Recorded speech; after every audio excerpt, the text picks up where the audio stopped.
Hi everyone and welcome into the Players Club presented by Pepsi. I'm Renee Washington. It's the start of a new month and the start of a new show for Washington football fans to hear from those who know the team best, the players. D'Angelo Hall. D'Angelo, nice to have you back. Good to be back.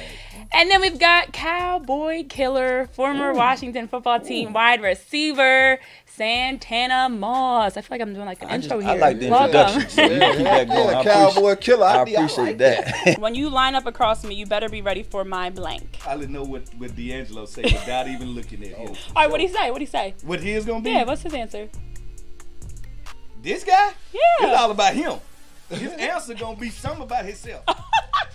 Shout out to Jameis Winston, 5 touchdowns, and the way he's been climbing back to work back. Like I was happy for him. That should shock you. No, it shouldn't. But people hated on him for so long. So I'm happy that he's doing and proving all the haters wrong. And he's February 2nd, 2020.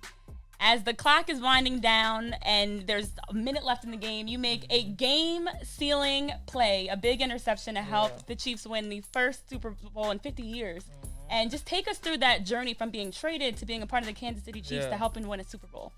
Yeah, it was a crazy experience. It's crazy to think that week 1 and we're getting into week 2 already. It's come and gone already. We've got a lot to get into. But before we get into some of the major headlines, rookie debuts, upsets, surprises, whatever you want to call it, we got to throw some shade. Because a couple weeks ago, if my memory serves me correctly, one of us was sitting here throwing shade at the Eagles as the worst team in the division. Tom Brady, he's been chirping lately, in his older age, and he's complaining about the numbers because now guys can have any jersey number. And I mean, for you, both of you haven't played. What do you think about that? Being able to pick your own jersey number, and it could be a single digit now.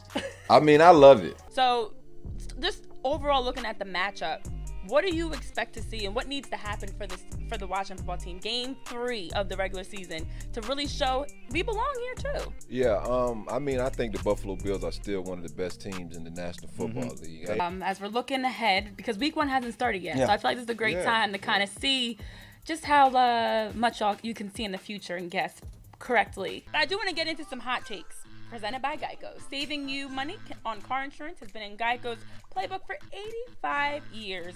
And so what are you waiting for? It's time for the Pepsi player profile. Pepsi, the official soft drink of the Washington football team. If you could play another position, what would it be? Fred's looking at other people's boards. Yeah, I'm cheating. I mean, I'd have played about 3 or 4 if I could have. Looking at other people's answers. So what are your thoughts on the new taunting rule? Now that we've seen it play out in games, we knew this was coming, but a lot of penalties. I hate it. I hate it with all of my heart because as a cornerback, it's nothing more fulfilling after making a play, expressing how you feel about making that play. Cam, thank you for joining us. I wish you could stay and we get rid of the other two because you ain't bringing the beef attention and shadiness and saltiness and whatever else. My high school did probably beat his high school this year, so it probably be some internal beef right there. One more. Well, we've got the man, Deron Payne, in the house. Welcome. It's nice to have you here. It's nice to be here. So looking ahead to week 2, I want to know, what are your hot takes, predictions? You like to have those hot takes and put stuff out there. So I'm going to let you go first. I'm going to give you time to think, D'Angelo. My hot take. Who is the corniest person? I'm thinking like dad jokes, thinks they're funny. JD McKissick. Really? Yeah. I wouldn't put it past him. I ain't really ever heard JD even talk, man. Do you have an example?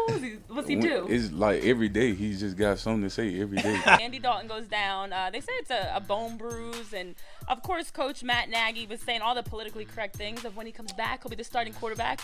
But it's Justin Fields' team for now. And Matt Nagy tripping.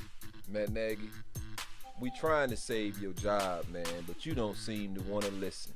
That'll do it for us here on the Players Club. Of course, we've got more behind-the-scenes stories, games. You can always check us out on Fridays. We're across all streaming platforms wherever you catch your podcast. Also on the Washington football team's website, YouTube page, on your local television station. There's no reason to miss the Players Club. For D'Angelo, Deron, Santana, and myself, Renee, thank you for watching, and we'll see you next time.